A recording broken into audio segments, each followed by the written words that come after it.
পরাশক্তিরা এ কারণেই পরাশক্তি, খবরদারি করতেই হবে, প্রভাব প্রতিপত্তি দেখাতেই হবে। তবে এসব পরাশক্তিমত্তার প্রদর্শনে কোনো গৌরব নেই, কেননা তাদের শক্তির প্রদর্শন মোটেও ইতিবাচক নয়।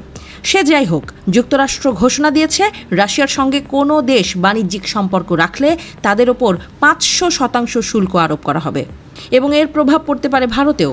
ট্রাম্পের এমন সিদ্ধান্তের ফলে ধাক্কা খেতে পারে ভারতের শেয়ার বাজার। সম্প্রতি মার্কিন প্রেসিডেন্ট ডোনাল্ড ট্রাম্প সিনেটের একটি বিলে অনুমোদন দিয়েছে ভারত ও চীন সহ রাশিয়ার সঙ্গে ব্যবসা চালিয়ে যাওয়া দেশগুলোর ওপর 500% শুল্ক আরোপ হতে পারে। সিনেটে 84 জন সদস্য এই বিল সমর্থন করেছেন। অগস্টে এটি পেশ করা হবে বলে আশা করা হচ্ছে। এই বিল অনুমোদিত হলে তার প্রত্যক্ষ এবং নেতিবাচক প্রভাব পড়তে পারে ভারতীয় অর্থনীতিতে বলে আশঙ্কা বিশেষজ্ঞদের।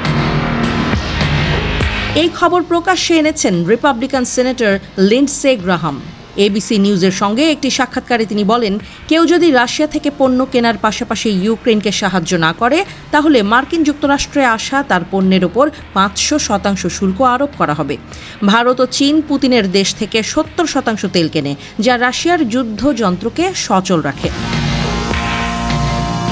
রিপাবলিকান সেনেটর গ্রাহাম জানান, মার্কিন প্রেসিডেন্ট তাকে বলেছিলেন যে এখন তার বিলটি উপস্থাপনের সময় এসেছে।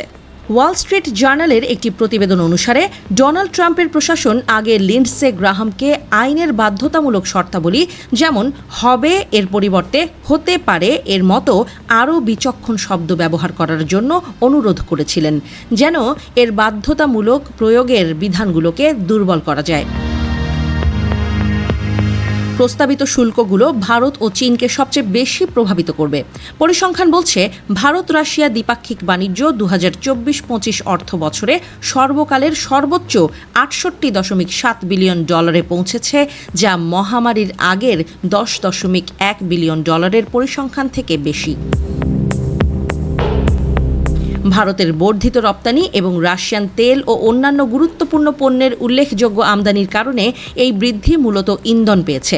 অর্থনৈতিক সম্পর্ক গভীর হওয়ায় উভয় দেশ 2030 সালের মধ্যে $100 বিলিয়ন দ্বিপাক্ষিক বাণিজ্যের লক্ষ্য নির্ধারণ করেছে। তবে ভারতও বসে নেই। বিশ্ব বাণিজ্য সংস্থায় যুক্তরাষ্ট্রের বিরুদ্ধে পাল্টা শুল্ক আরোপের প্রস্তাব করেছে দেশটি। ভারত সরকারের একটি বিজ্ঞপ্তিতে এই তথ্য জানানো হয়েছে।